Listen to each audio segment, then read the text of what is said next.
Salut Hassan, je te remercie, Salut Loris, salut, je te remercie d'avoir accepté l'invitation. je t'en prie. Moi, je t'ai connu il y a quelques années maintenant lorsque tu faisais des vidéos YouTube. Donc, tu as Ouais, été pour moi une source de motivation quand j'étais plus jeune. merci. Euh, Quand j'étais étudiant, etc., ça me permettait d'être dans un mindset positif, de me tirer Ok. vers le haut et de faire des petits jobs étudiants à côté pour pouvoir prévoir de futurs investissements. Et pour ceux qui ne te connaissent pas, par contre, je te laisse te présenter. Alors, si tu m'as rencontré sur les réseaux sociaux, en tout cas si tu m'as découvert dessus, ça fait bientôt 17 ans que j'y suis, 16-17 ans. J'avais commencé par un blog, si tu veux, je suis un père de famille qui me suis lancé dans l'entrepreneuriat très tôt. À l'âge de 20 ans, j'ai quasiment pas eu de job salarié. J'ai entrepris très tôt, j'ai monté des business, j'en ai coulé. Et je me suis lancé dans l'immobilier. Et en me lançant dans l'immobilier, il y a de ça plus de 15 ans, j'ai aussi monté mon petit blog, puis après ma petite chaîne YouTube. Et je suis présent sur les réseaux sociaux depuis un certain temps. Ok, et du coup, sur les réseaux sociaux, tu as parfois attiré du positif et du Ouais, négatif. comme tout le monde. Ouais, Bernard, au fin fond de la Creuse, il poste une photo de son chat et il y aura bien un mec qui va lui dire j'aime pas ta gueule, Bernard. Donc, oui, oui, de facto, t'exposer. Alors, en plus de ça, moi, je m'expose à une période où très peu s'exposent. Et très peu aussi parlent d'investissement, d'entrepreneuriat, de business. Je crois qu'à l'époque, moi, quand je me lance sur les réseaux sociaux, YouTube, c'est Squeezie, c'est Cyprien, c'est ça en fait YouTube. Il y a pas mille et un investisseurs ou des centaines de milliers d'investisseurs ou d'entrepreneurs qui racontent leur expérience de vie. Moi, j'avais déjà en plus de ça une, une petite expérience entrepreneuriale, enfin même plutôt une grosse, parce que j'avais déjà ouvert 3 sociétés, que j'avais aussi refermées parce que j'avais fait faillite. Et tout ça, j'avais besoin de l'expliquer et de le partager avec un maximum de gens. Donc, quoi de mieux que les réseaux sociaux? Et puis, c'était au début, donc et du coup, effectivement, toi, tu as vécu 10 ans de réseaux sociaux, ouais, un peu plus, ouais. et même un peu plus. Et comment tu t'adaptes dans cet environnement? Parce qu'il a fallu peut-être parfois mettre en place des stratégies, changer, modifier, revenir en Ouais. arrière, retourner sur d'anciennes stratégies. Comment? En vérité, moi, j'ai jamais vu les réseaux sociaux comme un plan de carrière. D'accord. Je vais pas te mentir qu'à un moment donné, j'en ai profité. J'ai gagné de l'argent aussi grâce aux réseaux sociaux. J'ai aussi transformé mon état d'esprit d'entrepreneur et d'investisseur grâce aux réseaux sociaux pour la simple et bonne raison, c'est que le fait d'implémenter des choses sur les réseaux sociaux te permet d'avoir une logique beaucoup plus rapide lorsque tu es dans un business physique. Et donc, ça m'a transformé. Après, j'avais pas une stratégie bien spécifique Ok. de marketing. Et d'ailleurs, je pense qu'à mes dépens, si j'avais fait que ça, j'aurais, je pense, une communauté bien plus grande si j'avais stratégifié le truc de manière complexe. Aujourd'hui, mes réseaux sociaux, tu vas sur mon Instagram, ça peut perdre les gens qui m'ont connu à une époque où justement je parlais uniquement d'investissement immobilier. J'en parle toujours, j'accompagne toujours des gens qui veulent se développer et approfondir leur patrimoine. Néanmoins, je vais te parler de ma boîte de bâtiment, je vais te parler de mes enfants, de mes réflexions de papa, de quarantenaire passé et de foot aussi. Parce que je me suis lancé un projet entrepreneurial à travers le foot. Donc, plein de choses. Et il n'y a pas de stratégie en soi, mais en tout cas, de continuer. Tu vois, aujourd'hui, les réseaux sociaux ne me rapportent pas d'argent de manière très directe. Euh, donc, euh, Effect- donc, c'est vraiment du partage. Effectivement, du coup, j'ai vu que même que tu avais une formation qui était maintenant totalement gratuite. Ouais, Donc, tu es vraiment dans l'idée d'offrir de la valeur un oui, oui. maximum. Alors, bien sûr, après, quand j'accompagne des gens, c'est pas gratuit. Oui, j'imagine, ouais. Donc, parce que c'est un transfert de temps contre de l'argent, un transfert d'expérience que ils vont rarement trouver sur les réseaux sociaux. Aujourd'hui, tu peux te former grâce à des IA, tu peux avoir plein d'outils grâce aux IA, il n'y a pas de problème. Néanmoins, l'expérience, c'est une mine d'or que la personne qui se fait accompagner a besoin s'il veut éviter de passer dans un chemin qui est un petit peu compliqué. Donc aujourd'hui, quand tu parles d'accompagnement, c'est-à-dire que tu fais toujours le métier de chasseur immobilier, mandataire immobilier ou c'est Non, encore autre on chose? travaille vraiment plus dans la stratégie du patrimoine. Mais alors après, si on est obligé avec mes clients d'aller les accompagner sur du sourcing ou sur recalibrer la fiscalité de leur patrimoine, on va les aider. Alors attention, hein, je ne me prends pas pour ce que je ne suis pas. C'est-à-dire que moi, depuis que je suis arrivé sur les réseaux sociaux, j'ai toujours expliqué, hein, moi je suis un marchand de biens, investisseur. J'ai été agent immobilier, j'ai été chasseur immobilier, j'ai eu une boîte de BTP que j'ai revendue, j'en ai rouvert une autre. Enfin, j'ai fait tout ce qui touche à l'immobilier, mais néanmoins, je ne suis pas avocat fiscaliste, je ne suis pas avocat en droit des affaires. Quand on accompagne des clients sur leur continuité d'investissement, on l'accompagne avec mon réseau, mes collègues et les gens avec qui je travaille et qui sont bons dans leur domaine. Et tu parlais un peu plus tôt de projet foot. Est-ce que Ouais. j'ai pas mal suivi un peu ce que tu faisais, Ok. ce que tu faisais pas? Ok. Enfin, j'ai regardé un petit peu et du coup, t'en es où aujourd'hui? T'as avancé un petit peu parce que c'était un peu au point mort ces derniers temps et j'ai pas trop Ouais, vu alors ta carrière. le projet foot, il a commencé à germer dans ma tête il y a 2 ans et demi, 3 ans. Parce que foot, passion. Parce que foot, fan de Marseille. Identification personnelle quand tu es enfant à Bernard Tapie parce que je suis né dans les années 80. Et du coup, pas bon au foot. Je ne pouvais pas devenir footballeur. Trop mauvais à l'école pour retourner sur les bancs de l'école et obtenir la licence d'agent. Et du coup, je me dis, bon, bah, j'ai un peu d'argent. Autant reprendre un club de foot. Je me suis battu pour essayer de reprendre le club de ma ville, chose qui n'a pas pu être faite parce que c'est des raisons politico-structurelles qui font qu'on m'avait fermé la porte. Et puis, j'ai ouvert mes demandes à plein de clubs qui étaient en besoin d'avoir un entrepreneur, un investisseur. Et j'ai eu une expérience catastrophique dans un club de mon territoire où je suis allé mettre de l'argent à fond perdu dans un système où je me suis un peu fait verrouiller. Mais je ne pourrais pas plus en parler parce qu'aujourd'hui, bah, c'est rendez-vous bientôt dans les tribunaux. D'accord.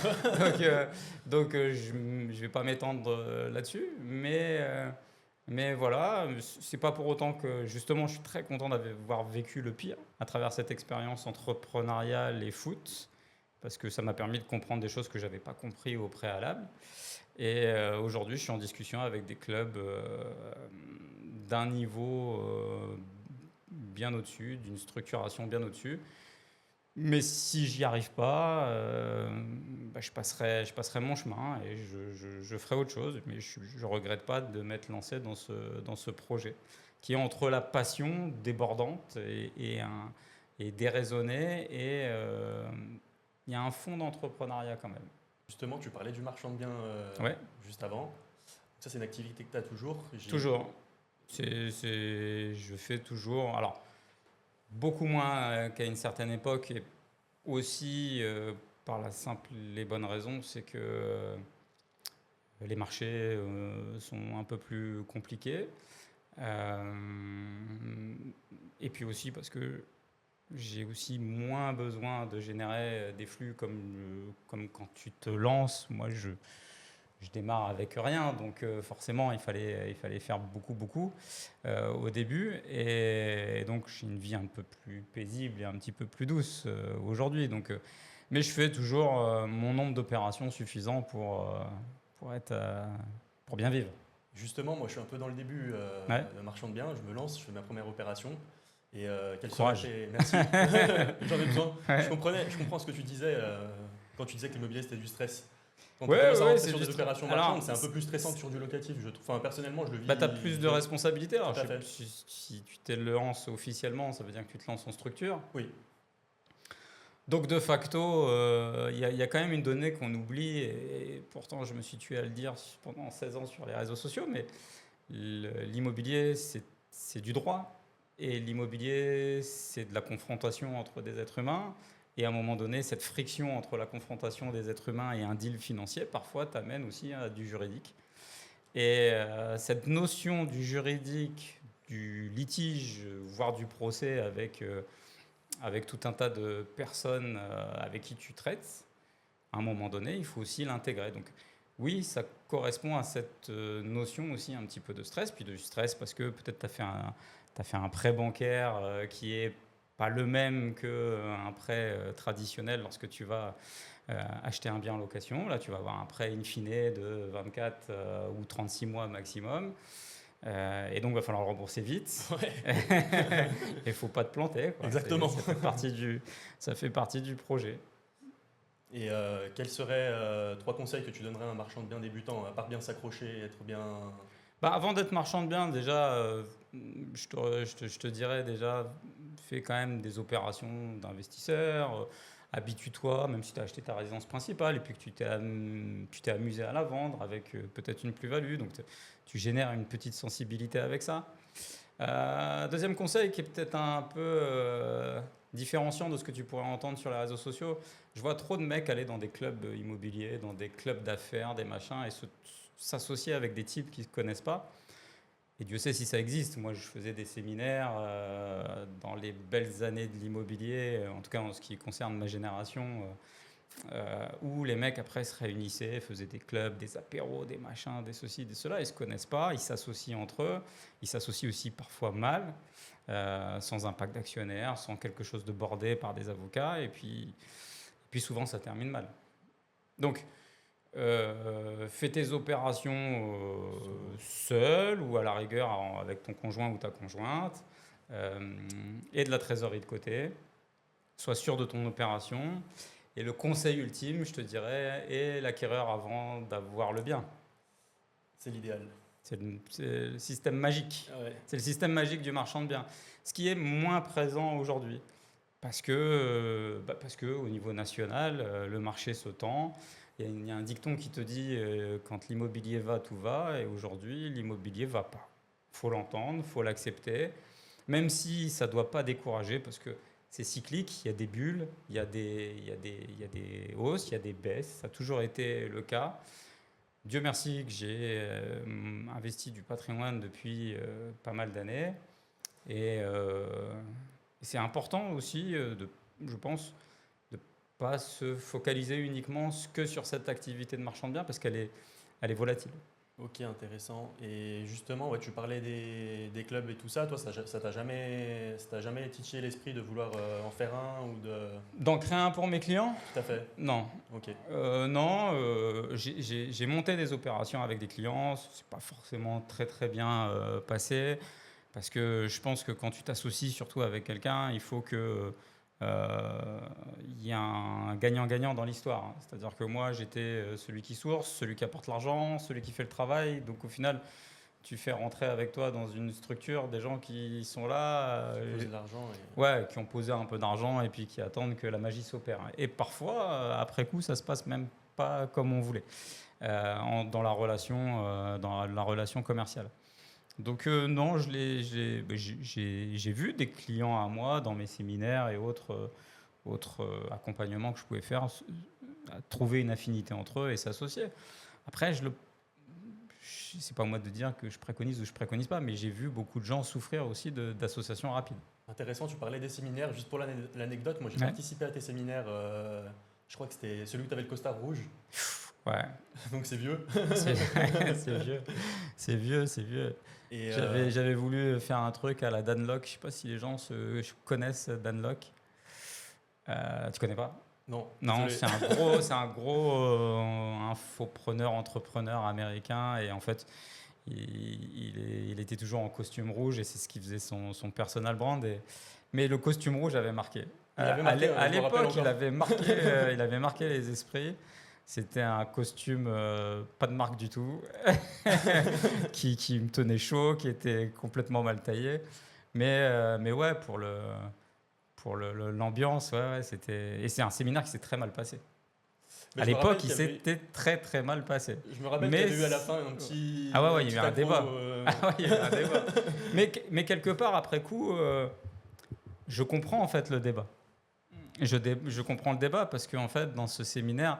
Pour rappeler un petit peu ce qui se passe, le séminaire, j'invite plein de gens. Je crois que j'invite Frank Ropers, des mecs de dev perso. Et effectivement, tu as un séminaire dont la promesse, c'est de te parler d'investissement immobilier.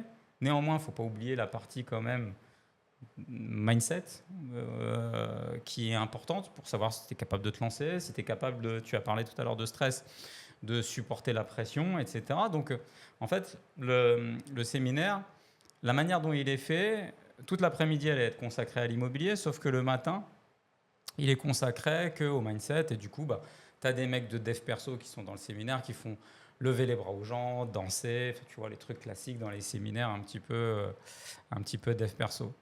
Et donc, il y a un mec dans la salle qui ne me connaît pas, qui est venu avec son frère qui me connaît bien, qui était très heureux de venir ici.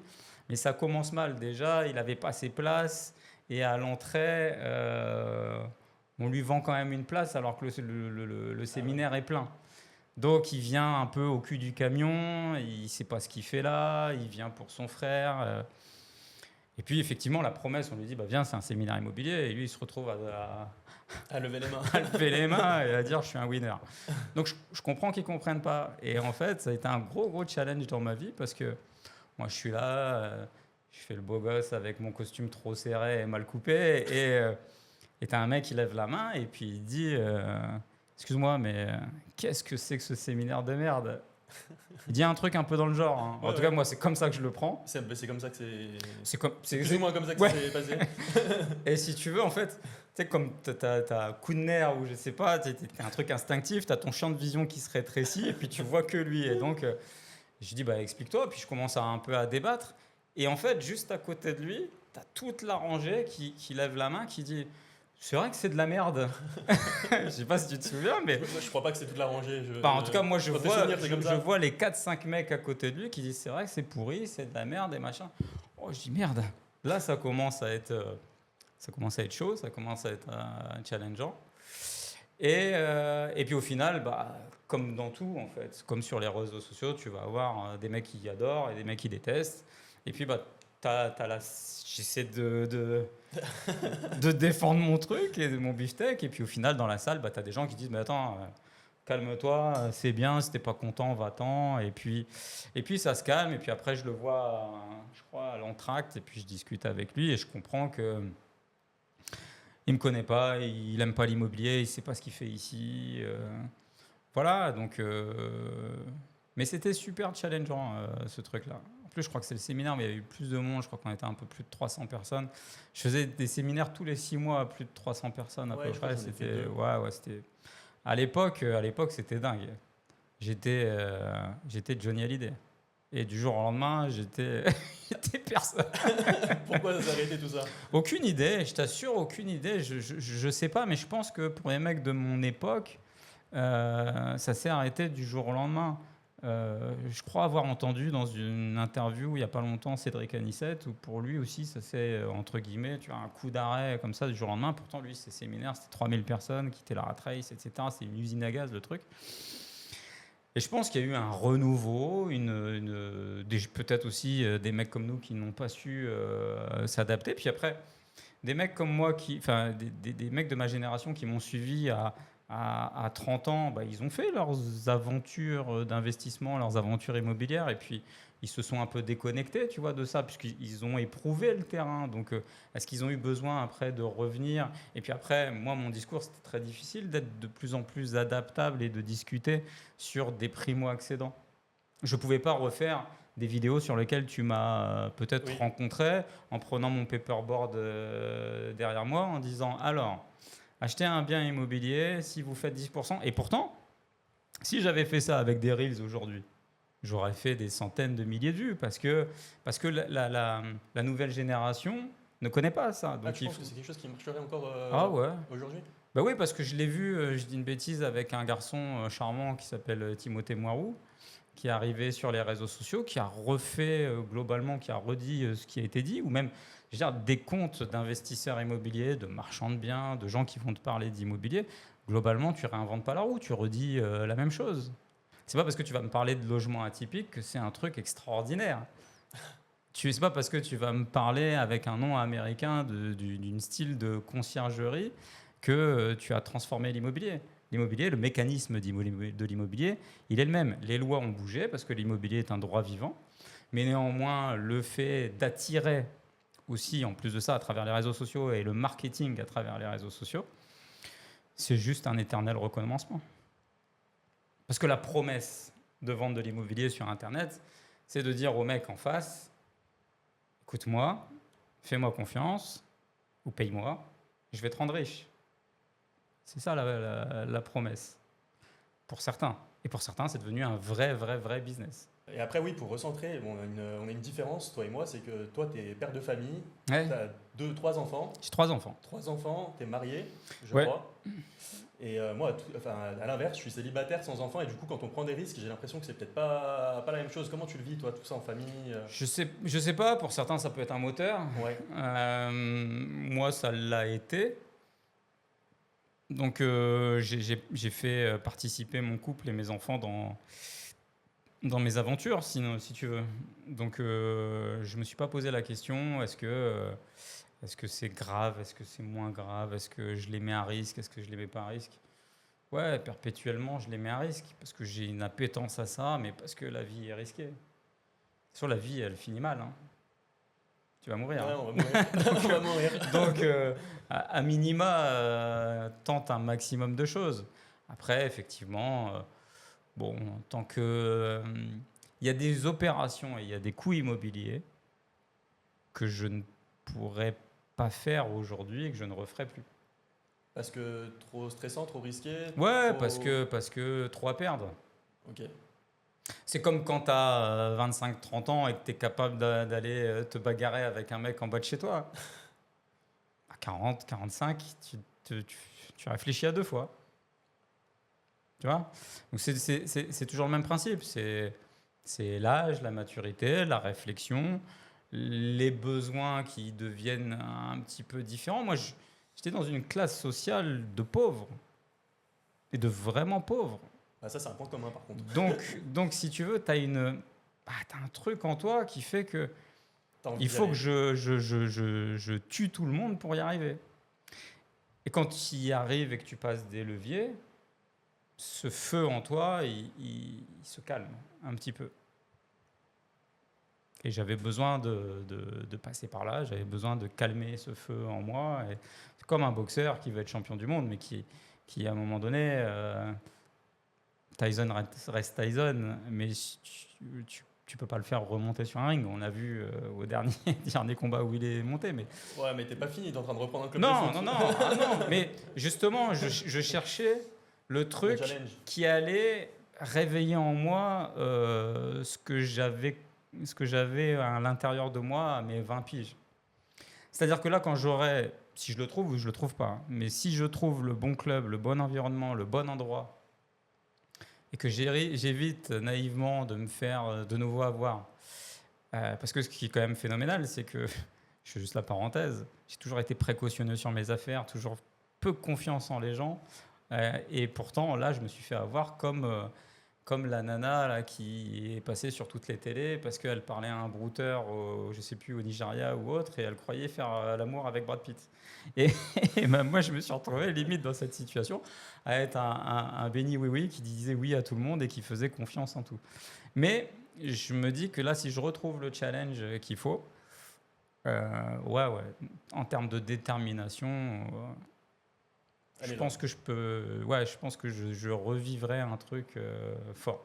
Et Hassan, du coup, comme je te l'ai dit, je me dirige sur des opérations marchandes, tout simplement parce que je commençais à être bloqué sur le locatif. Ok. Toi, aujourd'hui, il me semble que tu continues de faire du locatif, peut-être, Mhm. peut-être pas.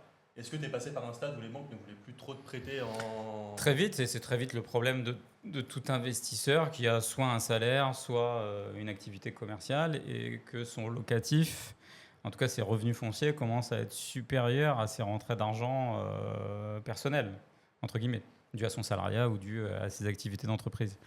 Et effectivement, ça peut être déroutant. Et moi, ça l'a été très vite. J'allais voir les banques. Je dis, mais attendez, cash flow positif, je génère des milliers d'euros grâce à mon parc et mon patrimoine immobilier. Mais en fait, toi, tu vois le cash flow, eux, ils voient le risque. Donc, tu arrives à un encours bancaire qui fait que bon, bah, tu n'as pas mille et une façons d'améliorer cette chose-là, c'est soit tu te multi-bancarises, et c'est de plus en plus compliqué parce qu'il y a des regroupements d'assurances, etc.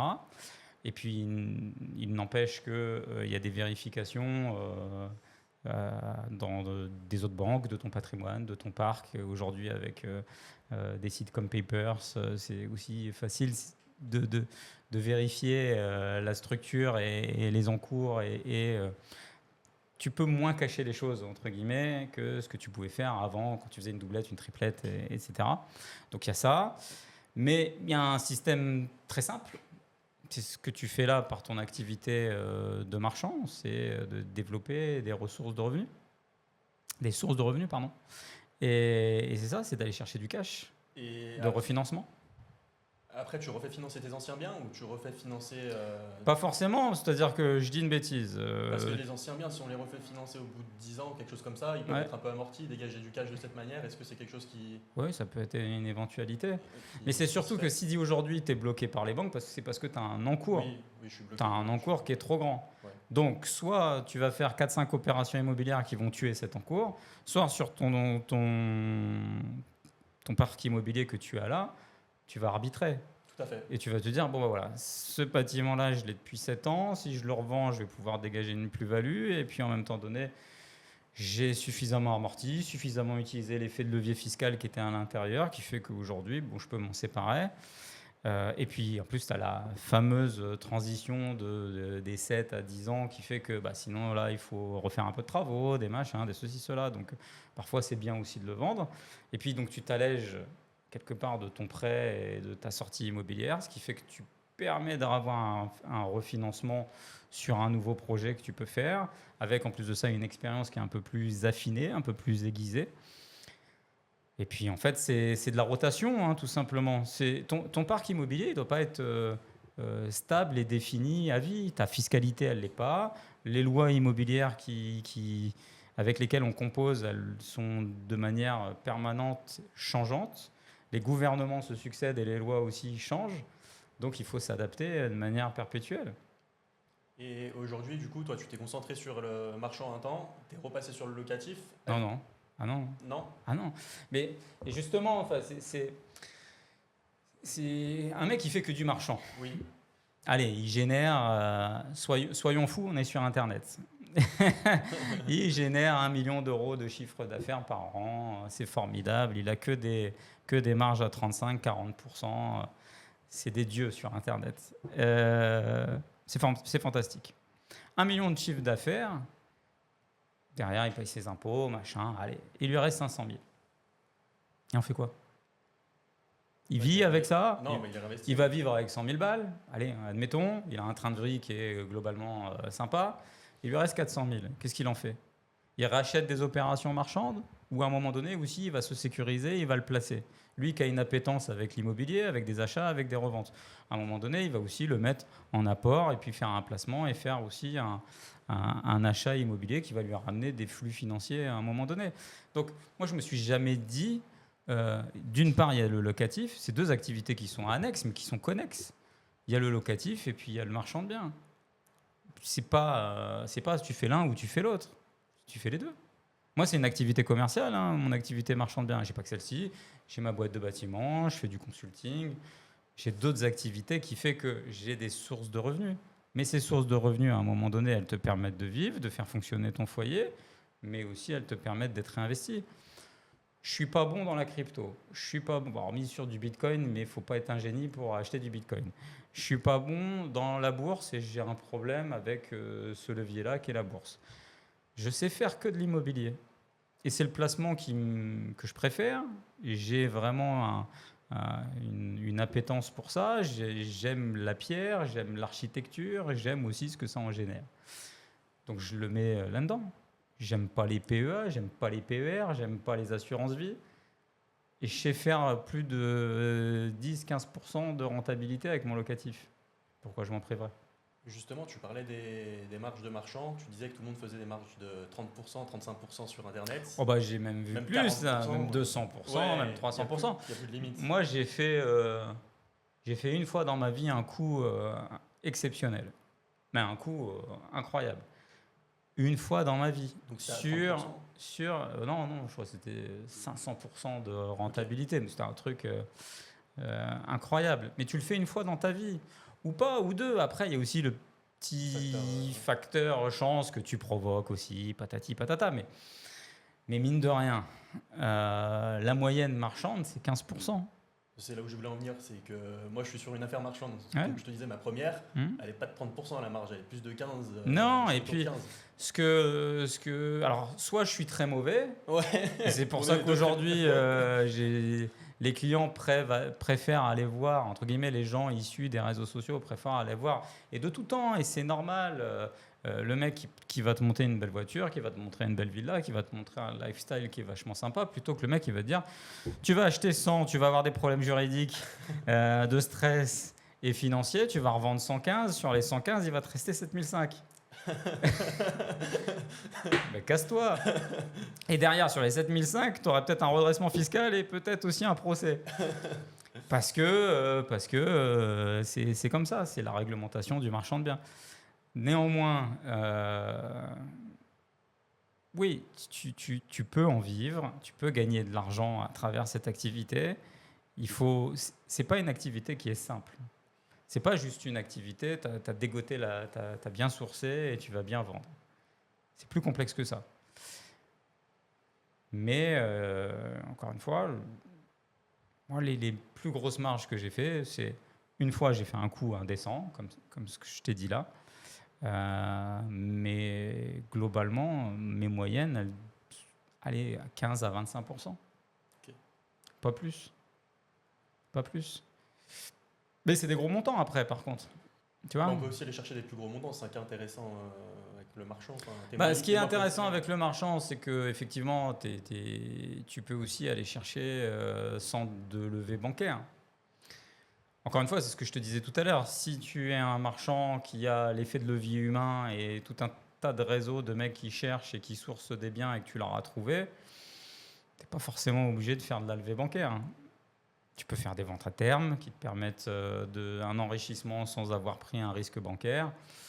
Donc c'est aussi ça le gros accélérateur d'un marchand de biens. Mais néanmoins, aujourd'hui, le marché est un peu plus tendu, un peu plus compliqué. Et puis aussi, tu peux aussi passer par les banques de manière traditionnelle. Mais la prise de risque, elle est toujours importante. Parce que même si tu fais une vente à terme, la finalité, tu as signé un compromis avec un engagement.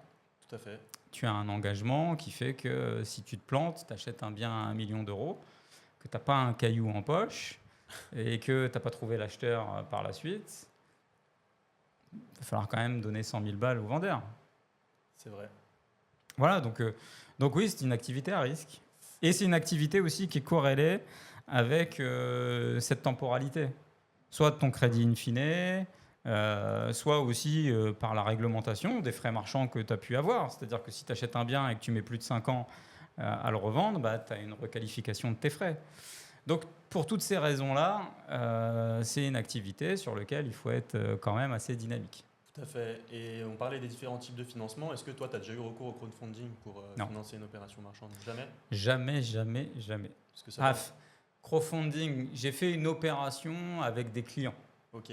C'est-à-dire que tout le monde a mis au peu. Alors, est-ce qu'on peut appeler ça une levée de fonds, crowdfunding, etc. Peut-être. Mais c'est qu'une fois et c'était pour faire gagner de l'argent à des clients. Et tu vois, au final, on s'est retrouvé on est même encore actuellement, plusieurs années après, en litige. Donc attention aux marchands. Attention aux marchands, oui et non, c'est une belle activité, mais faut connaître l'immobilier, quoi. Faut pas juste, ça se limite pas à 3 vidéos sur le net. L'immobilier, c'est du terrain. C'est la grande différence. Et toi qui me suis depuis longtemps, j'ai jamais changé mon discours. Non. J'ai toujours dit la même chose. C'est de l'expérience, c'est du terrain. Et ça n'a pas de prix. Parce que les mecs qui investissent uniquement grâce à des tableurs, ou grâce à soit leur IA aujourd'hui, ou grâce à des heures de formation, tu vas avoir des mécaniques, des mécanismes qui vont te permettre d'appréhender les choses. Mais c'est du terrain et c'est de la relation humaine. Je vais te donner un exemple et là, je suis certain que ça fera réagir dans les commentaires. Tous les mecs sont formés avec une phrase que je trouve complètement absurde et complètement pourrie. Tu pourrais te dire et tu pourrais l'opposer. Pourquoi ils le disent? C'est parce que finalement, tu vas obtenir des informations qui fait que je vais savoir si le bien il est en vente pour telle et telle raison. Plein de fois, des gens se sont pointés vis-à-vis de moi où j'ai rencontré plein d'acquéreurs quand je les ai accompagnés ou même quand j'étais agent immobilier qui me disaient « Et pourquoi le propriétaire y vend ?» Comme si c'était la question magique de l'investisseur pour se dire « Ah, mais si c'est une succession, on va pouvoir être agressif dans le prix de vente. » Mais l'agent immobilier qui est à côté de toi, il peut te raconter la messe. Le vendeur qui est à côté de toi, il peut te raconter la messe. Tu vois? Pour te donner la réponse qui va te plaire. En fait, il faut aller un peu plus loin. Tu vois? Quand tu as la formation de prime abord avec tes checklists de questions à poser, de questions à regarder lorsque tu vas te pointer sur un immeuble de rapport. Non, non. Va visiter aussi les biens. Va avoir tes relations et tes expériences personnelles. Tu vois, moi, quand j'accompagne aussi des clients, je vais avec eux. On fait du terrain. Parce que l'immobilier, tout ça pour te dire que l'immobilier, c'est du terrain, c'est du factuel. C'est ce que j'ai toujours répété. Donc du terrain, mais c'est des problèmes, des finances et du stress. Et des relations humaines perpétuelles, que ce soit avec tes locataires, avec des vendeurs et avec les partenaires qui gravitent autour de l'immobilier. Tu vois, un autre truc un peu complètement fou, et je le vois aussi parce que j'ai une boîte de bâtiment et je subis ce genre de choses, les investisseurs qui arrivent dans une ville un peu comme la mienne de province, qui sont des Lyonnais ou des Parisiens qui ont cette condescendance de vivre en mégalopole, en métropole, et qui se disent on va chez les ploucs. C'est bienvenue chez les ch'tis ou bienvenue chez les ploucs. Sauf que le bienvenu chez les ploucs te ramène du 10-15% quand même, avec un marché stable. Et ils ont cette vision sur un marché qui est parfois biaisée, pas bien orientée. Et puis il ne faut pas croire, les agents immobiliers savent aussi comment bien les utiliser, ces investisseurs, et ils les font acheter de la merde un petit peu partout. Et c'est pas grave, le mec, tant qu'il se dit, ah, c'est ma rentabilité, c'est fantastique, etc. Et puis il y a aussi, je te dis, le côté de l'investisseur qui, et moi je l'ai vu à de nombreuses reprises, d'être convoqué par un investisseur qui m'appelle, enfin qui appelle la boîte de bâtiment que j'ai créée. Ça depuis tout temps, parce que même avec mon ancienne boîte de bâtiment, ils réunissent des entreprises, ils appellent 5 artisans, le mec à son compte, puis ils appellent 3 entreprises de bâtiment et ils les réunissent tous au même moment pour faire un devis. Mais déjà, dans la ville, tout se sait. Quand tu as un mec qui te fait ça, le 3/4 ne viennent pas parce que quelque part, les entreprises se passent tous le mot. Le mec, il n'est même pas propriétaire. Il te dit, ouais, mais j'ai quand même besoin d'un devis pour acheter, pour faire ma calcul de renta, de machin. Mais tu ne travailleras pas avec nous. Tu ne travailleras pas avec les entreprises de bâtiment quand tu les traites comme ça. Il faut savoir qu'une entreprise de bâtiment, quand elle vient, quand nous, on envoie des gens pour faire un devis, ça prend du temps. On vient travailler pour ton projet. Tu vois, même si le devis il est gratuit, eh ben, tu y passes du temps. C'est un projet de vie, c'est un projet, c'est un calcul aussi, même si demain, tu as un investisseur face à toi. Mais tout ça, ce sont des projets. Et tu vois, cette méthode un peu arrogante de l'investisseur, parce qu'il lit des checklists qu'il a pu apprendre dans des formations minimalistes faites par l'IA aujourd'hui, bon, je trouve que là, ça manque de substance et de corps dans ce qu'est le réel de l'immobilier. Et sur la pérennité de ces mecs-là, ils font 1 ou 2 opérations et ça ne va pas plus loin. C'est vrai, il faut la sentir, l'affaire immobilière. Ouais. Il faut la sentir. Ouais, faut la sentir. Justement, tu m'as dit, tu es un homme de terrain, tu as été agent ou mandataire immobilier, ouais. Les deux même, je crois. Ouais, j'étais mandataire immobilier et après, j'ai aussi créé mon réseau de chasseurs immobiliers. Tout à fait. Et j'ai vu que du coup, il était plus actif, ce réseau de chasseurs. Comment ça se fait que tu as arrêté? C'est dommage. Tu avais une belle image de marque. Ouais, j'avais un beau réseau. Je pense très sincèrement, il y avait un bon branding sur le Pro de l'Imo. Déjà, le nom en lui-même. Alors, il est déposé... je tiens à signaler tous les clubs qui se réunissent aujourd'hui et qui ont pris le nom, le Pro de l'Imo. Vous allez avoir mon avocat au cul. Ça, c'est parenthèse. C'est un nom qui est déposé, tu ne peux pas l'utiliser comme tu veux. Mais le Pro de l'Imo, ça, c'était mon pseudo sur les réseaux sociaux quand je me suis lancé. Le pro de l'IMO, c'était un truc qui aurait pu vachement cartonner. Pourquoi ? Parce qu'on résolvait la problématique de l'investisseur. L'investisseur, il est confronté à l'agent immobilier. Il y a déjà des agents immobiliers qui font très bien leur taf, mais l'agent immobilier, il travaille ni pour la partie acquéreur, ni pour la partie vendeur. Il travaille pour sa com. Or, là, le fait de lancer des chasseurs immobiliers, qui n'était pas forcément très répandu à l'époque, Tout à fait. on avait des mecs qui avaient la même fonctionnalité qu'un agent traditionnel, mais qui ne travaillaient uniquement que pour l'acquéreur. Et là, on avait une relation qui était forte et une relation qui était confiante entre l'investisseur et le chasseur qui allait lui sourcer effectivement des biens avec la rentabilité qu'il aurait estimée, etc.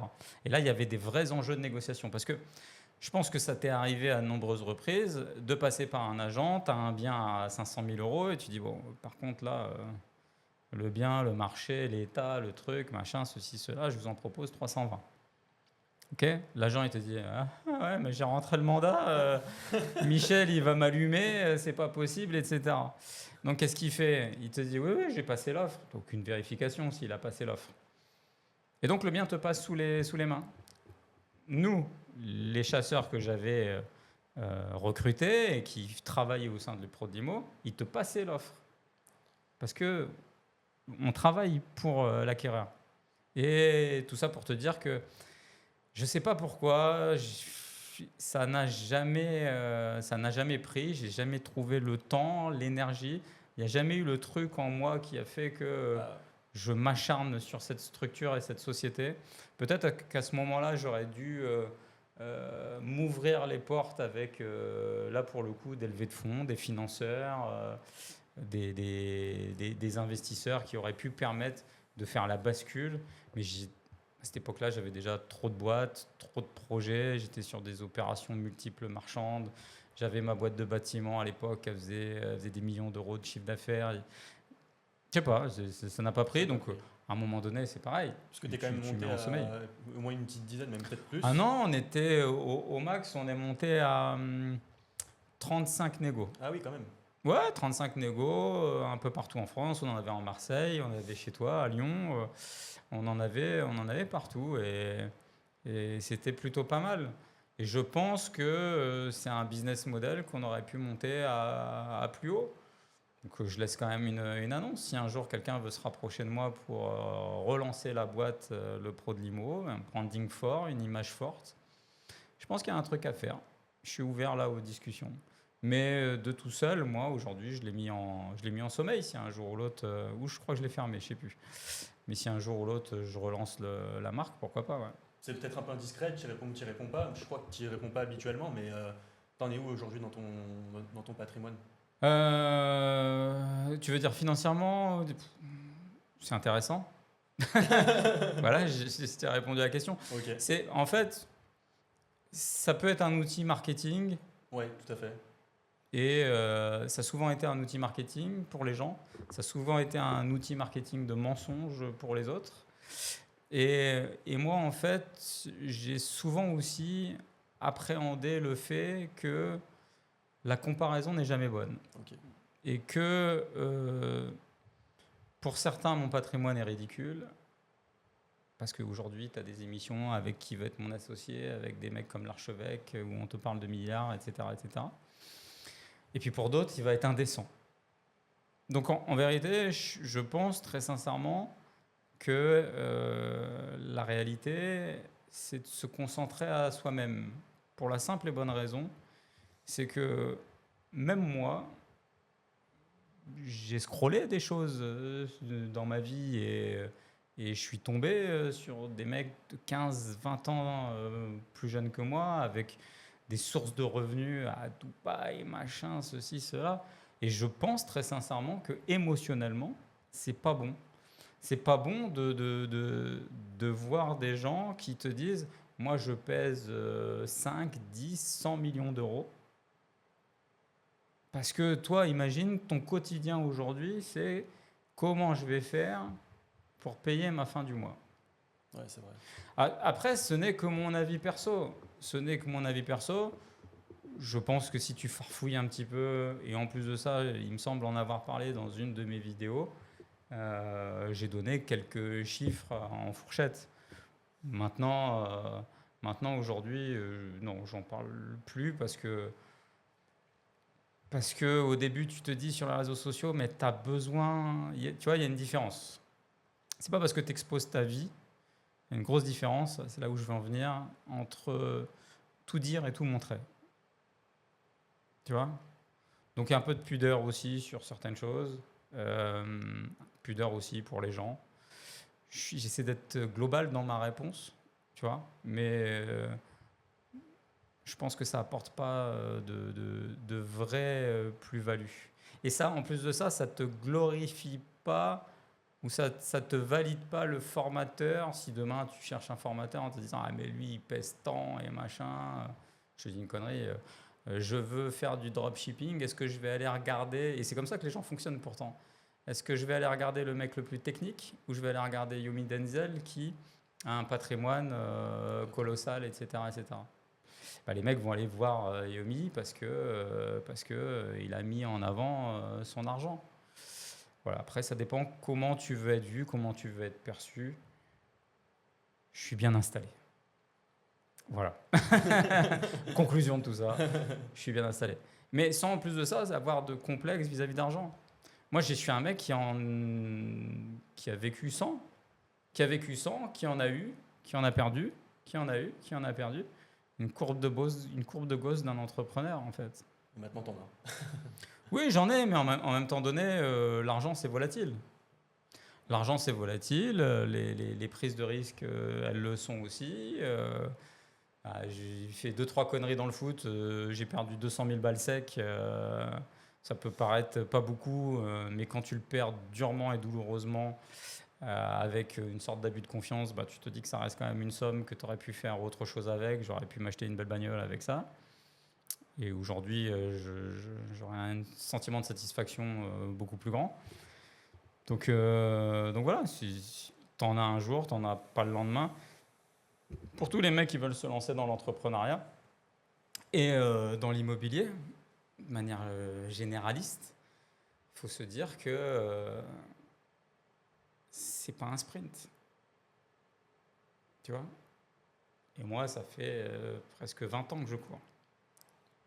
Et justement, c'est pas un sprint, mais parfois, quand on est pris dans le feu de l'action, on se met peut-être à aller un peu trop vite sur ces transactions. Est-ce que ça t'est pas déjà arrivé, toi, de te prendre un peu les pieds dans le tapis sur une opération où tu allais un peu trop vite? Moi, je sais que ça m'est arrivé à titre personnel. D'aller un peu trop vite, de ne pas faire la bonne opération et de... Ah si, mais moi, je suis un marchand qui n'a aucun problème à te dire, j'ai déjà fait des moins-values. Ok. J'ai entendu une fois un podcast d'un mec dire moi j'ai toujours fait des opérations à marge, jamais j'ai perdu d'argent, j'ai fait que gagner de l'argent. Bah, j'ai envie de dire chapeau champion.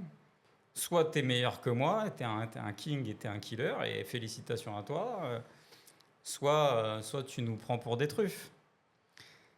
Et mine de rien, je pense qu'on nous prend aussi des fois pour des truffes, parce que c'est aussi possible, même avec l'expérience, parfois de mal acheter, ou que le marché se retourne à ce moment-là, ou que tu avais le client, tu l'as plus, ou que c'est rajouter des frais incompressibles dans l'opération que tu n'avais pas pu déceler. Une des opérations qui m'a fait un coup et aussi retardé, à un moment donné, tu sais pas pourquoi, t'as l'urbanisme qui m'a demandé sur une opération, tiens, on va pas regarder, on va faire des fouilles. Eh ben là, tu perds quelques mois. Là, ouais. Ils font du forage, et puis en plus de ça, s'ils trouvent la couille à Clovis, accroche-toi. Parce que là, derrière, ça devient un truc d'État, patrimoine et compagnie. Et alors là, ton opération, elle est morte. Donc non, tu n'es pas à l'abri. Moi, j'ai déjà fait des moins-values, pas des moins-values catastrophiques, mais j'ai déjà perdu beaucoup d'argent en revendant des biens immobiliers. Et ça arrive. Ça arrive. Et ça, Maintenant, je te coupe, mais je conclus quand même là-dessus. Maintenant, si je faisais que des moins-values, tu m'interrogerais Je pas serais là plus aujourd'hui. là. Je serais au McDo. Mais voilà, mais ça arrive. Je pense il faut l'entendre, que c'est une entreprise à risque, comme tout investissement, comme toute prise de risque. Demain, tu vas vendre des bonbons, je sais pas, sur le marché. Ça peut fonctionner comme ça peut foirer. Et toi, ouais, pendant des années sur les réseaux, tu étais quand même, au niveau immobilier, tu es quand même suivi. Bah, je pense, oui. Si je cumule toutes mes vues, mes reels et tout ce que j'ai publié, je sais pas, j'ai dû faire une centaine de millions de vues. Après, après je pense que j'ai moins d'abonnés que certains acteurs porteurs de ce marché. Voilà, après, le discours, il n'est pas le même aussi. Le discours, il est plus dans la prudence. Le discours aussi, il a été jalonné aussi entre mes opérations, enfin ma vie d'entrepreneur qui était parfois très compliquée, du coup mes vidéos qui s'en ressentaient et aussi le temps que je pouvais y accorder. Donc aujourd'hui, tu veux être un entrepreneur des réseaux sociaux, il faut que tu publies du contenu de manière agressive et massive. Sauf que quelque part, ça reste quand même très compliqué d'être dans ton administratif, dans ton fiscal, dans ton juridique, lorsque tu as 4-5 sociétés, d'être un père de famille et d'avoir tout ça, et en même temps d'être producteur de réseaux sociaux avec soit de la production rapide, mais aussi de la production qualitative, des idées, parce que parler pour parler, ça n'a pas de sens. Amener du contenu quand même assez intéressant. Donc, c'est un métier. Être sur les réseaux sociaux, c'est un vrai métier. Moi, plein de fois, je l'ai délégué à des gens. Certains étaient bons dans leur domaine, d'autres, comme tout, hein, il y avait des truffes. Bon, j'aurais pu prendre différemment si je m'étais vraiment concentré qu'à cette activité-là. Et tu referais différemment, non? Pas spécialement aujourd'hui, je ferais pareil. Ouais. Non, Et non. j'ai vu, ouais, toi, ça t'a pas mal servi dans ton métier de mandataire agent immobilier, Ouais. parce que ça t'a quelque part apporté parfois des clients. Est-ce que tu aurais préféré faire du terrain, tu aurais trouvé ça plus prolifique de faire du terrain versus les réseaux sociaux? Qu'est-ce que tu... Non, mais aujourd'hui, les deux ne vont pas sans l'autre. Ouais, Sauf qu'il y a encore 15 ans, l'un faisait peur à l'autre. Et moi, je me souviens, j'étais déjà un investisseur, j'avais déjà un patrimoine qui me faisait vivre. J'étais déjà lancé sur les réseaux sociaux, puis je me dis, je vais quand même prendre une carte de mandataire dans une agence et en même temps donné, je ferai investir les gens avec moi, mais au moins j'aurai la légitimité parce que j'ai une carte juridique pour faire de la transaction. Et donc je vais dans une agence, je lui explique ce que je fais. Et cette directrice d'agence qui aujourd'hui met tous ses agents sur les réseaux sociaux à faire des vidéos, des visites, des machins, des trucs, m'avait dit à l'époque, c'est pas avec des vidéos à 300 vues qu'on fait de l'immobilier. C'est vrai, elle avait pas tort, mes vidéos faisaient 300 vues, sauf que je dégainais de mandats de recherche. Parce que il y avait ce sentiment de confiance qui était lié. Et je pense finalement ne pas m'être trompé, parce qu'aujourd'hui, tu veux vendre quelque chose, n'importe quoi. Il y a d'abord cette ouverture à travers le personal branding de la personne. Est-ce que je peux lui faire confiance? Si lui, j'aime bien son contenu, ses vidéos, ce qu'il a à me vendre après par derrière, que ce soit des bonbons, de l'immobilier ou n'importe quoi, je vais lui acheter. Mais d'abord, j'ai envie de faire confiance à cette personne. ouais, c'est vrai. Et donc, ça a bouleversé le marché. Je t'ai tellement fait confiance que je suis venu Mais oui, à un de tes séminaires avec une jambe cassée. mais oui, mais tu passes par là. Et encore plus maintenant, parce qu'avant, tu regardais une vidéo YouTube, le temps qu'elle revenait. Là t'es aspergé, t'es en train de faire popo, t'es en train de scroller, et t'as plein de contenus qui te viennent. Mais c'est marrant en fait, c'est qu'il y a 15 ans, on te disait c'est de la merde ce que tu fais, t'es un rigolo des réseaux sociaux. Aujourd'hui, ces mêmes personnes tentent d'utiliser ces leviers. Et aujourd'hui, tu ne peux plus être moqué par le fait d'être sur les réseaux sociaux, d'exprimer ton point de vue. Enfin, quoique, c'est intéressant parce qu'à travers le foot, moi, j'ai créé un personnage, Mais je pense que le président TikTok. je pense que tu dis que, excuse-moi, je pense que tu dis qu'on peut plus être moqué, mais je pense que c'est parce que tu es dans ta position et que toi, tu as déjà fait. Mais quelqu'un qui se lance aujourd'hui, bien évidemment, Non, qui sera mais un peu moqué. oui, non, mais moquer, ça c'est un fait. Tu peux pas enlever Gilbert au fin fond de son canapé qui passe sa vie à critiquer tout le monde. Ouais. Ça, tu peux pas l'enlever. Par contre, avant, c'était monnaie courante de te dire, c'est pas tes vidéos où c'est simple. Tu vois, on te disait, moi, cette même nana, elle me disait, faire des vidéos, c'est tu poses une caméra et puis et tu te filmes et puis c'est ça. C'est facile. C'est pas facile. Faut écrire. Avant, il n'y avait pas de chat GPT. Hein. Moi, j'écrivais mes contenus. C'était complètement différent. Donc, un, c'est pas facile. Et deux, les gens avant se disaient, c'est pas ça, c'est pas ce lien de la caméra qui rentre dans la poche des gens parce que c'est à travers ton téléphone que tu rentres dans une intimité des gens que tu vas pouvoir leur vendre des maisons. Aujourd'hui, tu n'as pas même un seul agent immobilier dans une ville de province de moins de 10 000 habitants qui ne fait pas des vidéos sous Century, Orpi, n'importe quoi. Parce que on leur explique maintenant, foncez sur les réseaux sociaux. Parce que les gens, s'ils vous font confiance, ils vont vous acheter une maison. Tu comprends ? C'est vrai, c'est juste. Par contre, il y en a qui se trompent aussi, qui oublient le terrain dans l'histoire. Mais tu parles de qui ? de certains agents. Ah ouais ? Et du coup, ils sont passés trop en mode réseaux sociaux, ils font plus de prospection terrain, comme ça peut se faire en mode et puis porte-à-porte. tu le vois maintenant de manière explosive.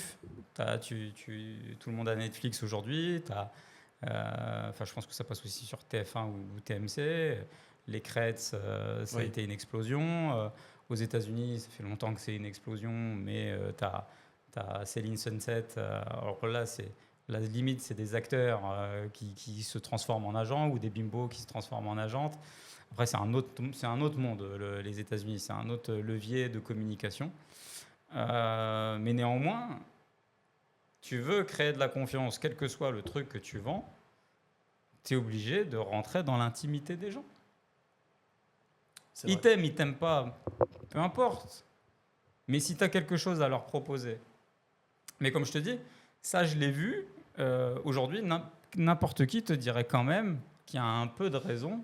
Et ce qu'on ne te disait pas il y a 15 ans, oui, aujourd'hui, un business physique que ce soit un garage automobile du bout de la rue ou un McDo, tout le monde a besoin des réseaux sociaux pour faire ta communication et ta pub. L'un va pas sans l'autre. Avant, tu pouvais pas utiliser les réseaux sociaux.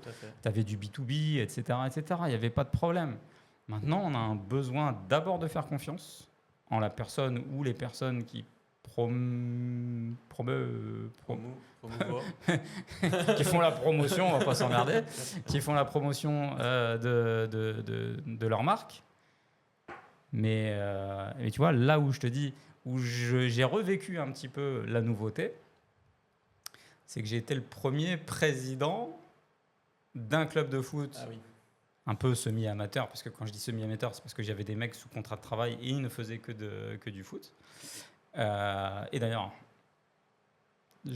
pourquoi c'est mal fait, c'est que je n'ai jamais été le président de ce club, et bon, c'est pour ça que je suis en litige aujourd'hui avec pas mal de choses.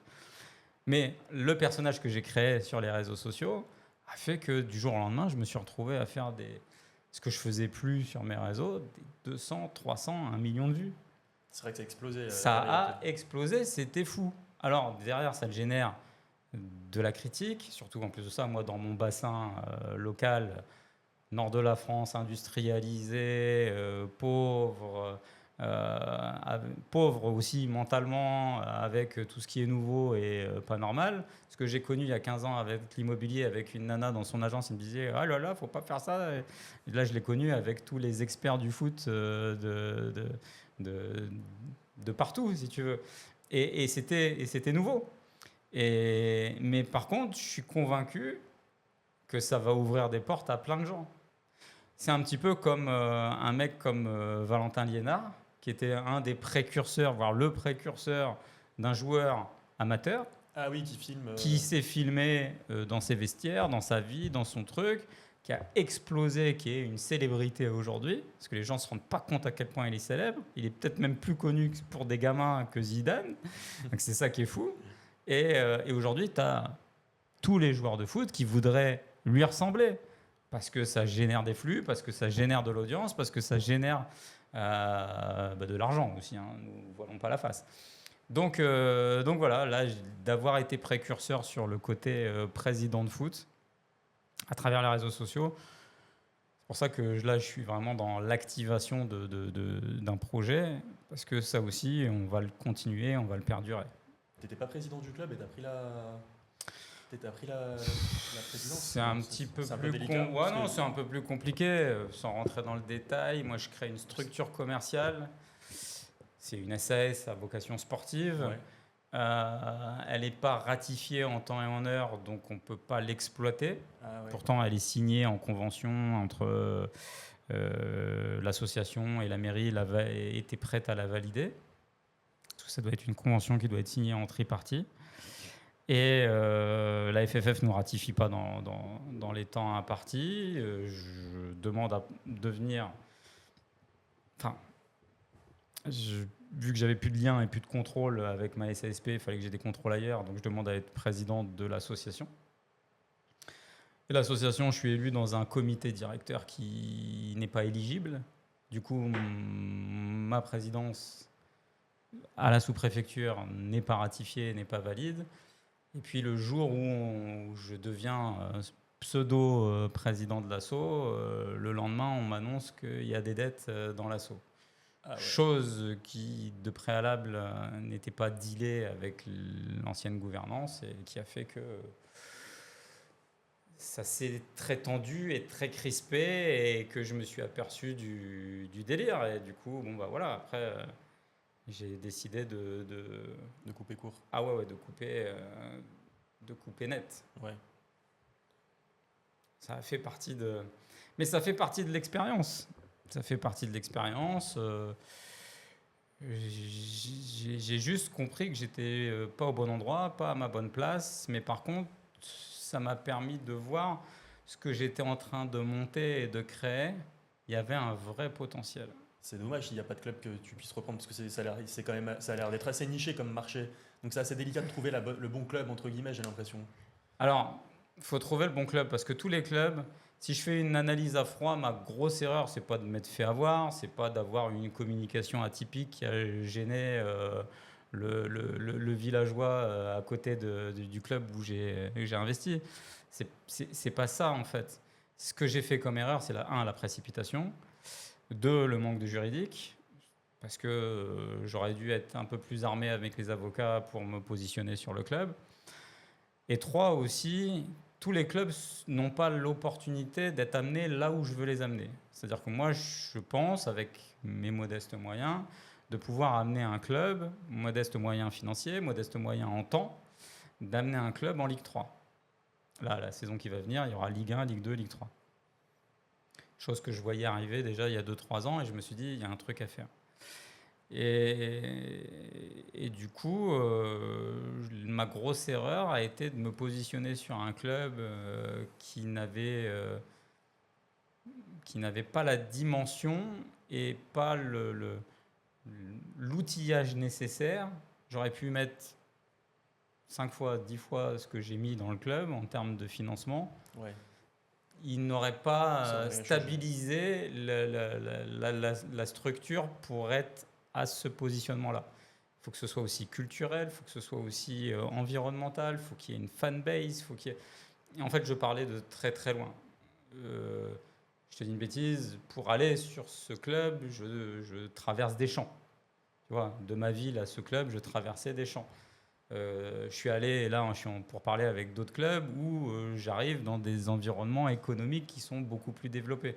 Donc un club se développe aussi par rapport à sa base d'activité, à sa mairie, à ce que ça draine en termes d'économie, de transport, etc. Donc tu peux pas cibler n'importe quel club. c'est ça aussi qui fait Que ça complexifie le projet. ouais, et mon erreur a été là. Et maintenant, ça fait, ça va faire bien 6 mois que j'audite plusieurs clubs, parce que j'en ai quand même déterminé quelques-uns. Et en plus de ça, avec lequel j'ai aujourd'hui des affections. Donc j'espère que ça va matcher, parce que je pense que je suis en capacité, et je l'ai vu, de ramener déjà du monde au stade. Et ça, mine de rien, alors, qui t'aime ou qui t'aime pas, hein, mais Ouais. ils viennent et ils viendront payer. Mais ça, mine de rien, c'est une source de revenus qui est Conséquente. vraiment conséquente pour un club de foot. Ouais. Donc je pense là, j'ai ciblé des endroits. Je pense pas m'être trompé. Maintenant, la complexité du foot, c'est de se mettre d'accord avec un environnement, avec des gens qui ont de l'ego, avec des gens qui ont des habitudes, avec aussi, parce que moi je viens avec une structure commerciale, l'acceptation de cette structure commerciale qui déjà doit être acceptée dans la ville, par la mairie, par le club et ses licenciés. Donc c'est pas évident. Il y a plein de données, mais c'est super enrichissant en termes juridiques, en termes d'état d'esprit, en termes de vagues sur les réseaux sociaux que j'ai pris. Je m'attendais pas à ça. Ah bah là, ça a été coriace, ouais. Eh ben, c'est la première fois dans ma vie, bon, parce qu'il y a eu quand même un événement un peu marquant qui fait que c'est une des... je me suis quand même retrouvé à porter plainte contre un groupuscule de mecs qui avaient fait des menaces de mort. Donc c'est la première fois où j'avais bloqué mes réseaux sociaux pendant 15 jours. Mais c'est le foot, ça Et déchaîne des folies. sur cette opération, tu y vas comment? C'est plutôt avec des investisseurs, avec du levier bancaire, ça m'étonnerait, non? Non, Avec toi? avec ta bite et ton couteau et avec ton cash et avec ta force et avec ce qu'aujourd'hui je sais que je suis en capacité de pouvoir générer. Tu vois, mes vidéos, elles faisaient 200, 300, 400 000 vues dès que j'ouvrais une vidéo et je disais épisode 4, tatati, tatata. Bah, très vite, au bout de 15 jours, 3 semaines, j'ai des mecs qui me proposaient 3000 pour être sponsor sur les vidéos. Ah ouais, d'accord. Faisant 10 par jour. Ah bah là, ouais. Non mais tu Non, vois, mais ouais. je te dis Non, une mais c'est bêtise. clair. Alors, j'avais pas 10 propositions par jour, mais je l'ai vu. Et du coup, tu sais que ça peut être un levier en plus. Maintenant, faut incarner le truc. Faut être capable aussi d'encaisser, Ok, c'est ça, ouais. d'encaisser parce que demain, c'est ce qu'il faut être OK avec ça. Le club gagne, c'est l'équipe. Ouais. C'est soit le coach qui est un phénomène ou le buteur qui a mis un triplé. Le club perd, c'est le président TikTok. Et là, il faut l'assumer. Mais ça me va. Ça me va. Moi, mon plus gros des regrets par rapport à mon environnement et à mon territoire, c'est que j'ai voulu faire quelque chose dans mon territoire. Et je pense que c'est normal. Tout le monde, quand tu nais dans un endroit, tu te dis, bah, j'en ai le pouvoir, j'en ai la force, j'en ai l'envie, j'en ai les ambitions, j'ai envie de transformer quelque chose. Et que j'ai été défoncé avant même d'avoir mis le doigt dedans. Et j'ai été défoncé parce que certains voulaient garder leur pied carré. J'ai été défoncé parce qu'ils se sont dit c'est quoi cet ovni. Et j'ai été défoncé parce que tu sais pas pourquoi, les journalistes locaux m'ont fait une campagne de dénigrement terrible. Et bah là, tu te dis, tu pars pas avec les mêmes chances de départ. Parce que s'il y a un truc que je suis sûr, c'est qu'un autre mec, même âge, entrepreneur qui fait à peu près la même chose que moi, mais pas sur les réseaux, un peu plus discret ou je sais pas quoi, et qui dit la même chose que moi, je mets mes sous. Donc je veux gagner. Ouais. On lui dit c'est un génie. On lui dit félicitations, on lui dit t'es beau, t'es magnifique, et on lui fait même la pub de ses entreprises. Moi, on m'a sali. Je pense qu'aujourd'hui, le fait d'être trop voyant, entre guillemets, ça t'a C'est le pénalisé. risque, c'est le pendant en fait. C'est-à-dire qu'au même titre qu'on va te proposer 3000 balles pour faire une vidéo qui fait 200 000 vues, je te dis une connerie, 3000 likes, ça veut dire globalement plein de personnes qui aiment. Tu as 150 commentaires, 90, 100 qui sont génial, un pouce, un cœur, un machin. Puis tu as tous ceux qui ne se prononcent pas parce que tu regardes des vidéos sans liker, sans commenter. Et puis tu t'arrêtes, ton œil s'arrête sur les mecs qui t'insultent. Parce que c'est humain. Ouais. C'est humain et tu vas le connaître avec ta chaîne quand tu vas la développer et ça fait partie du jeu. Et justement, ça, toi, comment tu fais dans ton quotidien, en dehors du club de foot, en dehors de cette expérience-là, comment tu fais pour te tranquilliser de tout ça? Tu le vis, tu le prends des fois mal, comment tu Alors, fais? il y a plein de différences. La moquerie, tout le monde a le droit de se moquer. Oui. Bon, tu vois, regarde, moi, le foot, ce qui m'a fait percer, c'est Paulidi, un acteur qui reprend une de mes vidéos et il me déboîte. Ok. Mais il me déboîte, moi je rigole, Ok. ça me fait rire. Et derrière, repartage à mort. Et en fait, je voyais mon téléphone qui n'arrête pas de sonner. Je dis putain, elle marche bien mes vidéos. Mais non, mais en fait, c'est juste qu'un humoriste m'a épinglé. Parce qu'un mec en costume, il me taille hein, avec ton costume Célio et machin et ceci, cela. C'est un costume Célio ou pas? Non, c'était pas un costume Célio, c'était un costume anglais. Et puis là, c'est de la marque italienne. Mais c'était marrant. C'était la moquerie, les vannes, moi j'accepte, il n'y a pas de problème. Les insultes, j'efface. Tu sais, moi je suis un artisan. Et j'ai commencé en étant un commerçant et avoir des magasins. Si demain, je l'ai toujours dit, si demain dans ton magasin, quelqu'un a mis une affiche sur ta vitrine, je sais pas, il y a eu un crachat sur ta vitrine, ou il y a quelque chose où ta vitrine est sale, tu l'enlèves. Ouais, c'est juste. C'est mes murs. Non, mais tu vois ce que je veux dire? Ce sont mes vitrines, mes réseaux sociaux. Ok. Pourquoi j'accepterais qu'un mec il vienne déverser sa haine? J'efface, ou mon community manager, il efface, il bloque, terminé. Parce que si tu commences à débattre, t'imagines le temps de vie que ça te prend? Je sais pas que ça va foutre. J'ai d'autres choses à penser. Ouais. Si tu débats avec n'importe quel mec, c'est fou, t'as pas fini. Et en plus de ça, t'as aussi celui qui se dit « Ah, je l'ai épinglé, il m'a répondu. » Vaut mieux jamais répondre. Jamais. Ligne de conduite, tu réponds jamais. Ça sert à rien, ça n'a pas de débat. Et si quelqu'un te met un truc positif, bah, faut le remercier par contre. Tu vois. Maintenant, je te dis, j'enlève. Après, il y a le dernier stade.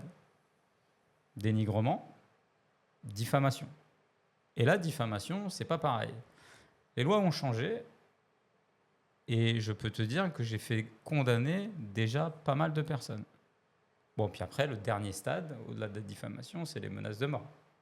Et là, c'est une autre ambiance. Surtout quand tu te dis c'est que du foot, quoi. Ouais, c'est sûr. Donc voilà, ce que j'ai plus connu des menaces de mort dans le foot que quand je parlais de patrimoine immobilier, etc. Mais des fous, t'en as partout. Hein.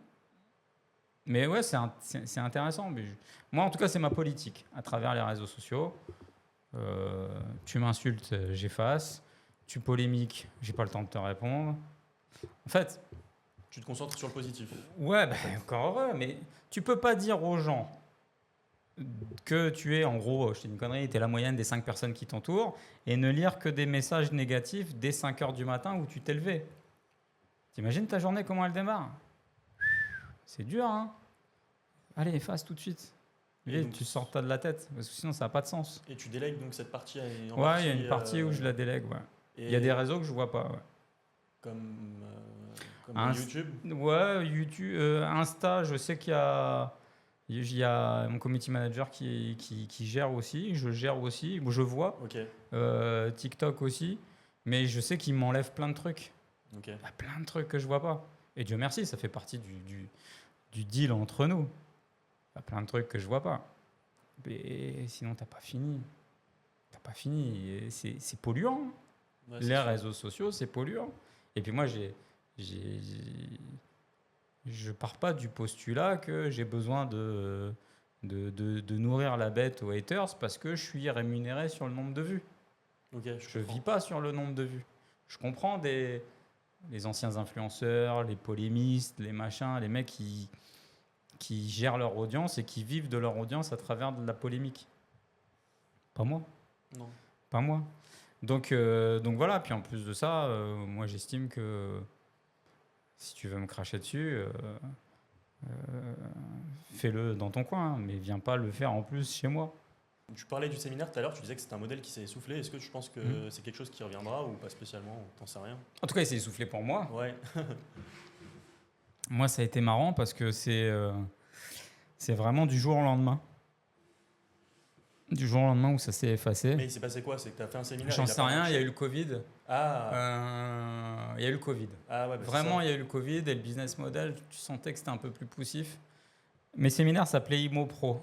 D'ailleurs, c'était un nom déposé aussi, je tiens à le rappeler. Arrêtez de piquer les Imo Pro, Pro de l'Imo, ça m'appartient. Imo Pro 1. Alors déjà, au début, je fais un apéro Imo dans ma ville. J'ai quasiment pas d'audience. Tout de suite, 70 personnes. Putain, c'est dingue. Putain, merde, c'est fou. Les gens sont intéressés. Et en fait, cet apéro, il se transforme en séminaire. Je fais après Imo Pro 1, 150 personnes, avec un mail. Bon, je dis, on va faire dans 6 mois. Je suis chaud. Imo Pro 2, Imo Pro 3. C'est costume rouge, je crois. Ok. 300 personnes. Et après, 300, tous les 6 mois. Je dis, merde, c'est dingue. Ça marche. Alors, attention, hein, spoiler, tu perds de l'argent. Hein. Bah, c'est ce que j'allais. Tu perds de l'argent avec un séminaire. Mais c'est pas là-dessus que tu gagnes. C'est l'image de marque, Sur ta commercialisation les clients aussi, que peut-être. les commercialisations. Moi, Ouais. après, je les accompagnais pour trouver développer leur patrimoine, mes clients. Mais sur le séminaire en lui-même, tu perds. Imo Pro 4, 5, 6, 7. On lance le 8 2022. Donc là, vraiment, la merde en termes de Covid, machin, ceci, cela. C'est un peu la fin, mais pas trop la fin. Et puis, tu sens que le business, là, déjà, Imo Pro 7, ça a été poussif. On l'avait fait avec les masques. Ah ouais. On était passé de 300 à 160 personnes. Tu te dis, c'est le Covid, c'est machin. Puis tu te dis, allez, une dernière fois, Imo Pro 8. Rien. Ah ouais, rien. Mais quand je te dis rien, pas une vente. Je me retrouve jusqu'à des minuit à être sur mon Instagram devant 3 pélos. Allez les gars, inscrivez-vous. Vous allez... Rien. Rien. Et puis bah, après, à un moment donné, tu t'acceptes. T'acceptes et tu te dis, c'est OK en fait. Et je pense qu'il y a des mecs qui l'ont mal vécu. Des infopreneurs connus, les pseudo-stars du web, de l'infoprenariat, qui ont été des pontes à un moment donné et qui sont devenus personnes du jour au lendemain. Je pense que pour certains, c'est plus dur parce que ça te fait quand même un petit truc de perdre en notoriété que de perdre de l'argent. Ouais, justement, ce modèle, il s'est essoufflé. Et Bah, il s'est essoufflé, je sais pas. T'as encore des mecs qui font des... il y a un petit gars que j'aime bien qui s'appelle Marvin Ndiaye. Ah oui. Je vois, il remplit des salles. Ok. Je sais pas si ça s'est essoufflé, mais moi je te parle uniquement de moi. Toi, ouais. Moi, oui, ça s'est essoufflé. Ok. Parce que aussi j'avais probablement moins envie. Ça venait aussi de moi. Tous les 6 mois, c'était très essoufflant, pardon. Oui. Dans le sens où tu finissais le séminaire, moi j'étais à bout. Lavé, ouais. Ah ouais, j'étais vidé. Parce que la préparation, c'est artisanal, c'est tout seul dans ton coin. Ça demande une logistique importante parce que tu as envie de donner le meilleur de toi-même pour les gens qui sont là pendant une journée. Parce que tu as envie que ce soit une vraie réussite. Il faut penser à toute la partie logistique, technique, vidéo, etc. Puis il faut reproduire ça tous les 6 mois. Donc une fois que tu as arrêté, tu es déjà au bout de 48 heures dans le prochain, etc. Donc ouais, c'était un modèle économique très enrichissant et j'ai rencontré plein de gens qui étaient formidables à mes séminaires. Moi, j'ai des rencontres et des souvenirs qui étaient fous. J'ai des gens qui ont des gens qui ont pleuré. Enfin, non, mais c'était surprenant, c'était touchant pour certains, c'était motivant pour d'autres parce que tu leur avais débloqué un truc et parce que aussi il y avait ce côté, tu vas à un endroit dans un environnement avec d'autres personnes qui sont sur le même état d'esprit que toi. Ah, ça, c'est top. Je veux transformer ma vie. Et mine de rien, même si tout le monde passait pas à l'action après, il sortait de là, c'était ma promesse, avec des connaissances. Je pense qu'on amenait ce qu'il fallait, puisqu'on prenait tous les professionnels du secteur qui donnaient un contenu quand même assez intéressant. Et il sortait avec cette motivation. Et puis il se fait de, putain, j'ai payé 200 balles pour venir au séminaire, il faut que ce soit rentable. Donc je vais passer à l'action. Et puis tu faisais du réseau, c'était génial, tu rencontrais des gens. Voilà, maintenant je pense qu'il y a toujours des clubs, il y en a plein de clubs, hein. Il y a toujours des apéros IMO, il y a toujours des rencontres d'investisseurs. Voilà, moi, j'y vais pas dans les autres, chez les autres. Déjà parce que je suis pas invité. Sur cette nouvelle génération, Ok. je t'assure qu'ils me connaissent pas pour la plupart. Et aussi parce que je l'ai fait une fois. Je l'ai fait une fois où je suis allé à un truc d'infopreneur, entrepreneur, machin. C'était avec Alec Henry. Je suis invité à cette soirée, j'y vais. Et je vois tout ce que je déteste. Les mecs complètement m'as-tu vu, les mecs qui te mentent sur leur audience, leur chiffre d'affaires, qui te regardent de haut en bas, t'es qui toi, c'est le showbiz 2.0. Hein. Ok. Tout à l'heure, tu m'as posé une question, tu m'as dit j'ai 19 abonnés, pourquoi j'accepte de faire une vidéo avec toi? Parce que ça a toujours été mon leitmotiv et que j'ai commencé avec 0 abonnés. Ok. Et que moi, lorsque je cherchais à rencontrer des gens, à faire de l'audience, à me faire voir aussi, il fallait que je passe avec des gens qui ont eu à un moment donné un peu d'audience et un peu de visibilité. Et je me souviens m'être fait rembarrer, méprisé par des mecs qui avaient des audiences et autres, ou certains qui m'ont dit bah ok, mais fais un chèque. Et je me suis dit je suis pas eux, je suis pas ça.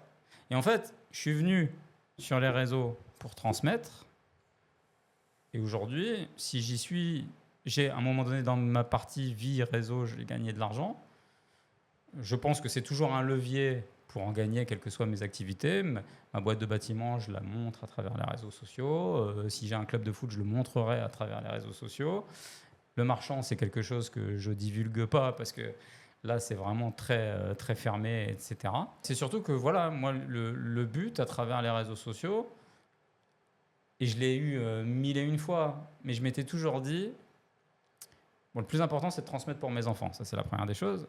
Mais je sais que j'ai reçu tellement de messages depuis 16 ans de mecs qui m'ont dit, je suis tombé sur un de tes conseils, sur une de tes vidéos, et ça a changé ma vie.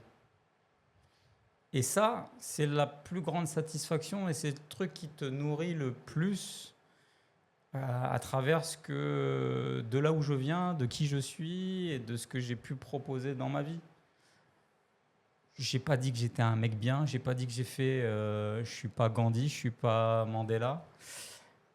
Mais quand j'ai quelqu'un qui me dit merci, qui arrive de nulle part, qui m'envoie un message, bam, merci. Aujourd'hui, j'ai un patrimoine de X et j'ai changé mon rythme de vie.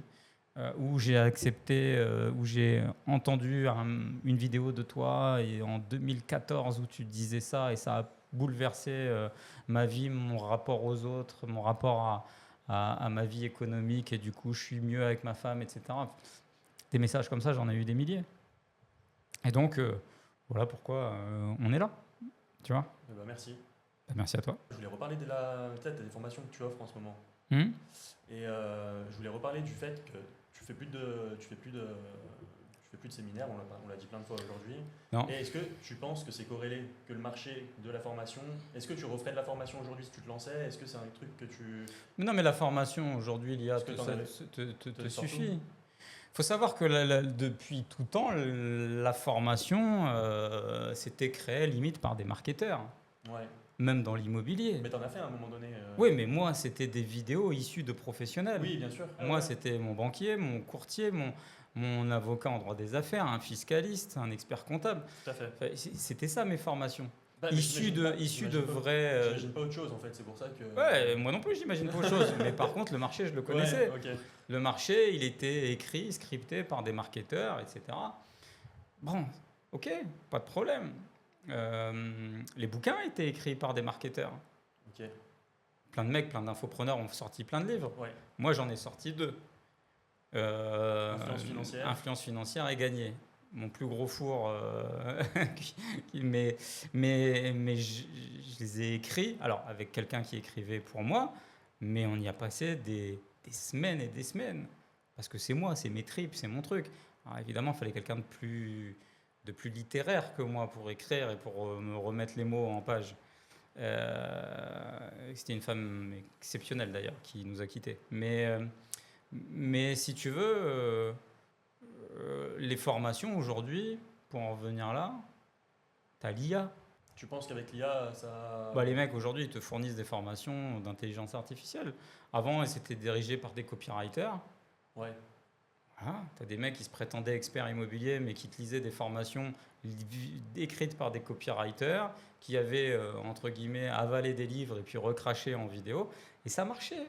Mais tu penses qu'aujourd'hui, admettons, moi, je me lance, je prends des professionnels de mon secteur d'activité, donc banquier, notaire, etc., et je fais une formation. Tu penses que c'est quelque chose qui fonctionne encore ou pas du tout? Je pense que les mecs seront quand même à l'écoute si c'est ludique. Ok. Ça, c'est la première des choses. Maintenant, est-ce que ça les fait passer à l'action? C'est très pertinemment que les formations n'engagent pas forcément les gens. C'est-à-dire que la stat, elle est folle. Je crois que c'est plus de 80% de gens qui achètent une formation ne l'ouvrent pas. Ok. Ils l'ouvrent même pas. Alors, pour passer à l'action, après, c'est un autre délire. Moi, j'en reviens toujours à ça. Je pense qu'il faut que tu sois accompagné dans le dur et dans le réel. C'est plus prolifique. Ok. Honnêtement, c'est plus prolifique. C'est plus cool. Tu fais une formation, tu la marketes bien, tu lances un setter, un closer, toute une équipe de marketing, tu balances du budget dessus, tu regardes ton ratio, si le ratio il n'est pas mauvais, tu bombardes, tu as produit un produit une fois, il va se décupler et si tant que le ratio est bon, tu vas gagner de l'argent avec. Néanmoins, les vraies valeurs ajoutées, elles sont dans un accompagnement réellement premium, terrain. Machin, où là, tu vas chercher des formations, enfin des transformations avec les gens. Tu peux quand même les former au passage, à la limite. Tu peux leur dire, tenez, j'ai ça. D'une manière ou d'une autre, un conseil, c'est une formation. Tout à fait, ouais. Voilà, c'est parce que le mot, il a été galvaudé. Et d'ailleurs, les marketeurs aujourd'hui font bien attention à te dire, à changer le mot. Ils te disent pas, voilà ma formation offerte ou gratuite ou ma formation. Mais moi, je vois pas de mal avec le mot formation. Il faut bien se former, mais c'est juste que marketingement, il a été un peu galvaudé ce mot. Je pense que le plus important, c'est donner de toi, donner de la sincérité, de ne pas reproduire, ni de te laisser bouffer par ce que certains peuvent faire, les trends du moment, Ouais. la manière des scripts, comment ils sont faits. C'est d'être toi le plus authentique possible. Est-ce que je me trompe? Est-ce que j'ai raison? J'en sais rien. Mais déjà, quel que soit où l'endroit ça va te mener, la première des choses, c'est que tu auras déjà combattu la timidité. Ouais, c'est bon. Et la finalité, fais-le déjà pour toi. Okay. Et après, tu verras bien. Après, formation ou autre chose, je sais pas. Si les gens s'intéressent à toi, ouais. S'intéressent à ton contenu, c'est d'eux-mêmes qui vont te solliciter. C'est vrai. Moi, les gens d'eux-mêmes m'ont dit, quand est-ce que tu nous fais un événement? C'est pour ça que j'ai créé le premier apéro dans ma ville. Et que suite à cet apéro, tu te dis, ils me demandent plus, on va faire un séminaire. Ils me demandent plus, on va faire des masterclass, c'est-à-dire 2 jours d'immersif. Ils me demandent plus, on va faire du mentorat, on va les accompagner pendant 1 an. Ils me demandent plus, ils me demandent de trouver des biens et de faire des opérations d'achat-revente avec eux. Faisons-les. Ouais, en fait, oui, tu es à l'écoute de ta clientèle et des gens qui te sollicitent. Surtout quand tu es dans dans la transmission de savoir. Après, qu'est-ce que tu as à proposer? Peut-être qu'aujourd'hui, ça va être du contenu. Peut-être que demain, ça va être que tu vas t'orienter sur ton activité marchande et puis tu vas vouloir faire des opérations avec les gens. Donc, c'est là-dessus que tu vas orienter ton business model. Peut-être que demain, tu vendras des bagnoles et ça sera les bagnoles que tu... Non, mais tu vois, c'est peut-être les bagnoles que tu seras amené à vendre. Est-ce qu'il y a 10 ans, je me serais vu... Ouais, si, quoi, quand même. Tu serais vu vendre des bagnoles? Non, président de club de foot, si. Ah ouais. Ah si, puisque à 23, 24 piges, j'étais déjà président d'un club de district. Et je me rêvais en Bernard Tapie à l'époque. Donc oui, je pense que on a une voie un peu tracée, puis qui est corrélée avec nos rêves d'enfant. Donc il faut te laisser porter. Tu produis et puis après tu verras. On verra. Ouais. Moi, je t'ai connu grâce à Anthony Nevo. Je sais pas s'il continue, Anthony. Mais j'ai vu qu'il avait reposté un ou deux trucs. Ah ouais? Ouais. T'es très gentil, ce mec-là. Il motivait quelque chose de... Vie de dingue. Ouais.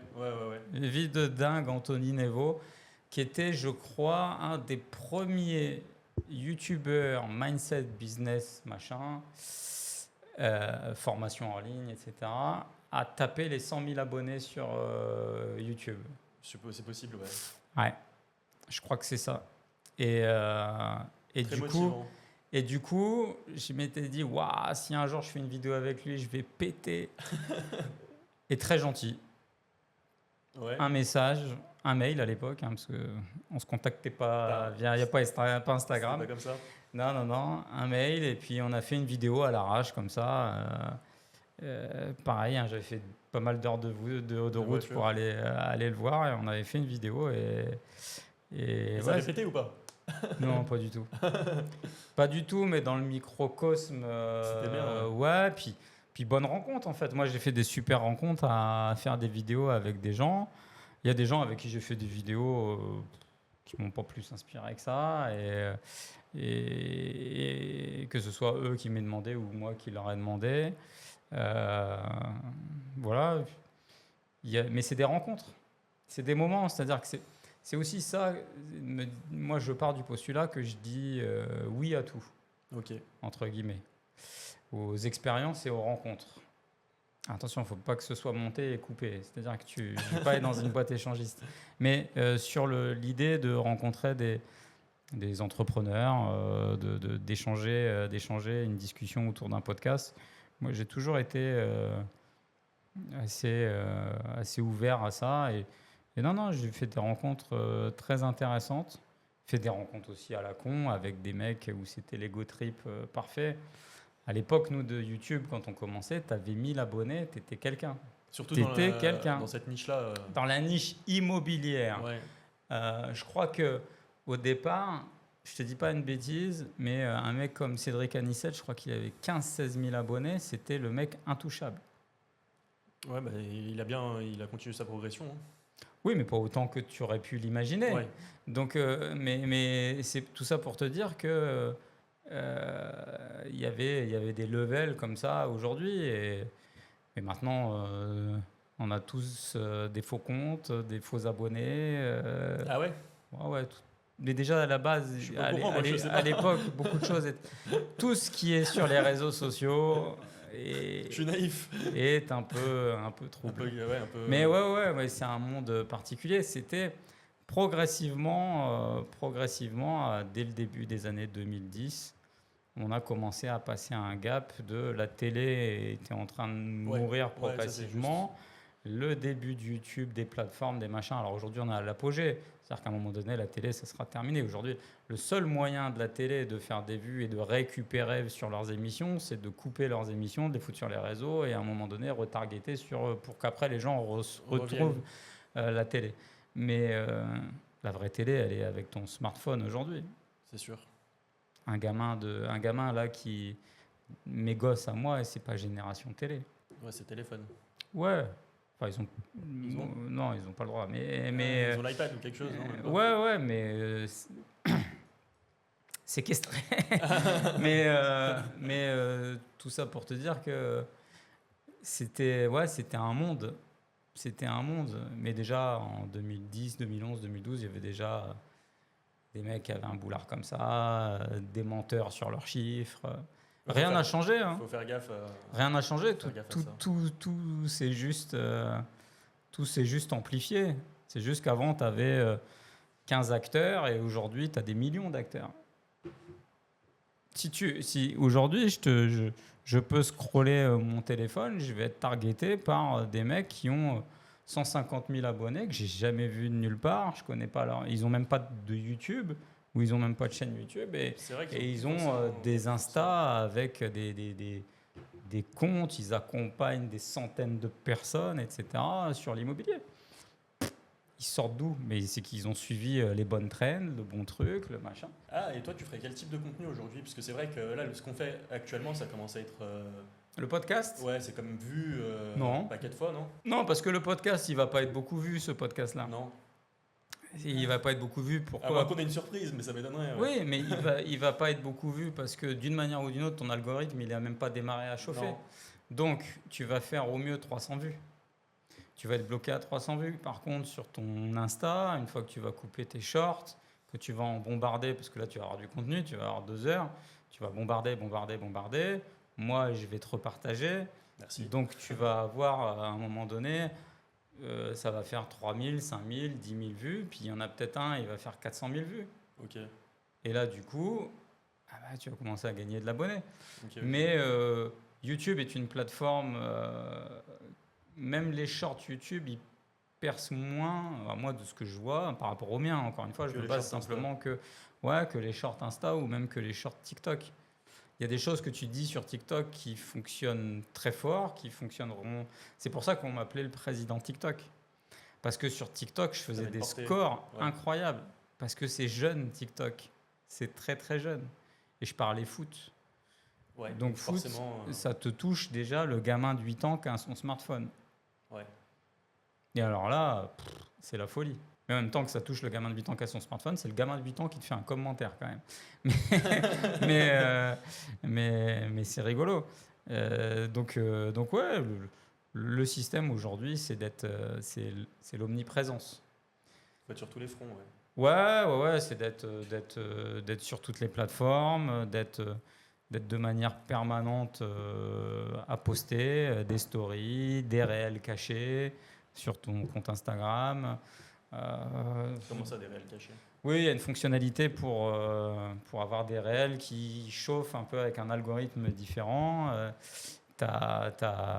Si tu publies 4-5 fois par jour, à un moment donné, où ton compte il va être vu.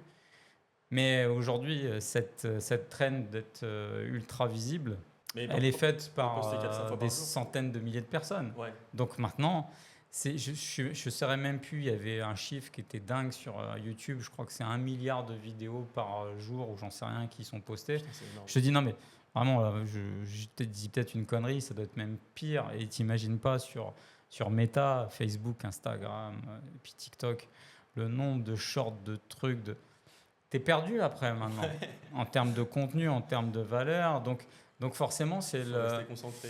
Ouais, puis alors après, soit tu te laisses kidnapper Exactement. par ça et te dire, faut que je sois vu, donc faut que je pète. Et pour que je pète, il faut que je sois soit très polarisant, soit très border dans ce que je fais, dans ce que je dis, dans ce que je représente, etc. Du coup, tu transgresses un peu ta personnalité, donc c'est quand même... Et du coup, ça ne marchera pas. Ouais. Moi, j'aimais bien, je l'avais mis dans un de mes livres qui s'est vendu à 12 exemplaires. Je l'ai acheté alors peut-être. Gagné? J'ai dû acheter les deux, je crois. Ah, merci, tu fais partie des 12. Ah non, mais il était offert, pardon. Tu vois à quel point j'étais vraiment dans la merde. Mais je l'avais dit, sois toi-même, les autres sont déjà pris. Je suis même pas sûr que ce soit pas de quelqu'un d'autre, mais cette punchline-là que j'avais mis dans mon livre, j'aimais bien parce que aujourd'hui, tu as tellement de... Demain, si tu vois un président TikTok parlant du foot, tu seras le seul, ouais. Tu sais que c'est une copie. Ah, non, je pense à toi du coup. Ouais, j'espère qu'on continuera à penser à moi et que j'aurai vraiment trouvé un club où je vais vraiment m'éclater. Mais plein de gens ont essayé d'être des copies de copies. Ouais, c'est Moi, des compliqué. copies sur l'immobilier, j'en ai vu plein après moi arriver. Qui marche ou qui marche pas? Il y en a qui ont marché ou pas même? Ouais, il y en a qui ont Ouais. marché. En plus, ils étaient même dans mes séminaires. Mais après, ils ont explosé, ils ont marché, etc. Mais c'est le jeu. Mais Une pas une copie, ouais. pâle copie, soit pas une contrefaçon. T'inspirer, même à la rigueur copier, pas plagier, j'ai envie de te dire. Tu peux, mais sois toi-même. Sois toi-même avec ton identité, ton couple, tes revenus. T'inventes pas un chiffre, un patrimoine que t'as pas. T'inventes pas une expertise que tu n'as pas. Et malheureusement, ça a toujours été ça. Ouais. Les mecs qui vendaient des formations pour être riches, c'est grâce aux formations pour être riches qu'ils devenaient riches.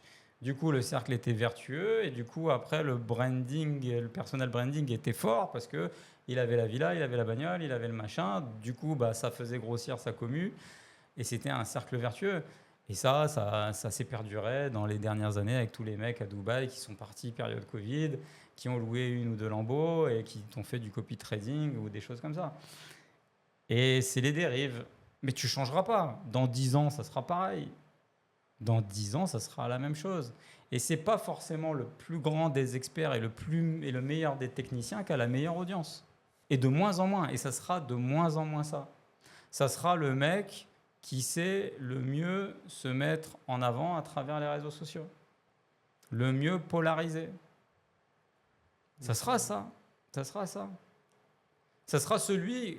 Combien de mecs ont commencé? Alors, moi, à une époque, c'était coach en séduction. Ils ont fini coach business.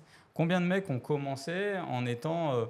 Aujourd'hui, tu as les anciens influenceurs des téléréalités. Ils sont agents immobiliers. Ils sont vendeurs de formation ou vendeurs de produits ou je ne sais quoi.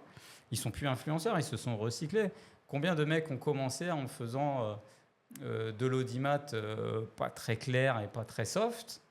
Et qui aujourd'hui te vendent des business un peu plus corporate. Il y en a plein.